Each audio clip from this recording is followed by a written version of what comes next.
we decided to implement it before it was a law because it was just the right thing to do. We wanted to have higher employee retention.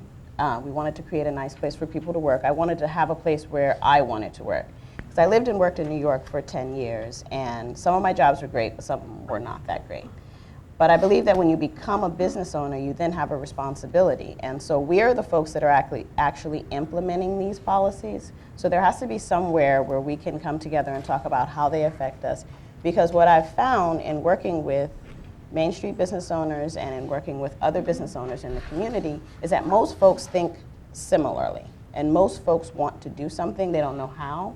They don't know how it's going to affect their bottom line. You have a lot of business owners who are very family oriented and will of course support their workers, but English is their second language. And so you tell them you're going to pay for somebody to what appears to be call out drunk, because if you have a lot of college workers, people are like, oh, well, they're just going to call out drunk. But if you really explain the law, like we have it in Seattle, it covers domestic violence, it covers for your parents, for your children, it's paid sick and safe leave. So once a lot of the business owners who would be the ones that would be implementing this law actually came to the table and sat down and talked about it, everyone understood that it was something that needed to pass. And I feel like a lot of small business owners felt like they wanted to support it, but they didn't want to impact their bottom line negatively and they didn't want to be taken advantage of. But when the worker and the owner and the small business owner actually come together and talk, you realize there's a lot of common ground